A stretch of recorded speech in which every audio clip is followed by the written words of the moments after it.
बीड जिल्ह्यातील नगर परिषद निवडणुकीची मतदान प्रक्रिया पार पडल्यानंतर ज्या ठिकाणी मतपेट्या ईव्हीएम मशीन ठेवण्यात आलेल्या आहेत त्या स्ट्रॉंग रूमला आता जिल्हाधिकाऱ्यांकडून सुरक्षा वाढवण्यासंदर्भात सूचना करण्यात आलेल्या आहेत। विशेषतः बीडच्या परळीसह गेवराई आणि बीड येथील स्ट्रॉंग रूमला सुरक्षा वाढवण्यासंदर्भातल्या सूचना करण्यात आलेल्या आहेत। सध्या जर आपण या परिसरात पाहिलं तर बीडच्या स्ट्रॉंग रूमच्या परिसरामध्ये आपण आहोत। बाजार समितीच्या परिसरामध्ये असलेल्या या स्ट्रॉंग रूमला तगडी अशी सुरक्षा देण्यात आलेली आहे। दोन टप्प्यात ही सुरक्षा देण्यात आलेली आहे। आतमधल्या टप्प्यामध्ये बाहेर जिल्ह्यातील एसआरपीएफची एक तुकडी तैनात करण्यात आलेली आहे, तर दुसऱ्या बाजूला जर आपण पाहिलं तर या संपूर्ण बाहेरच्या परिसरामध्ये बीड येथील स्थानिक पोलिसांच्या 2 तुकड्या तैनात करण्यात आलेल्या आहेत।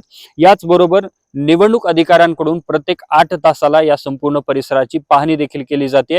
दुसऱ्या बाजूला या संपूर्ण परिसराला बॅरिगेटिंग देखील करण्यात आलेली आहे। एकूणच 21 तारखेपर्यंत म्हणजेच मतमोजणीपर्यंत ही तगडी अशी सुरक्षा ठेवण्यात आलेली आहे।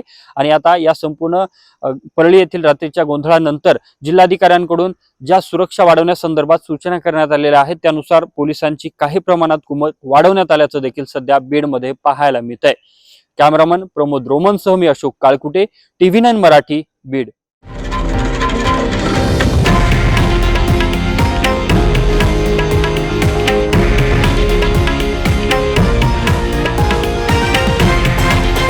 हे आहे देशातील नंबर 1 न्यूज नेटवर्क आणि आपण पाहत आहात TV9 मराठी, एकमेव।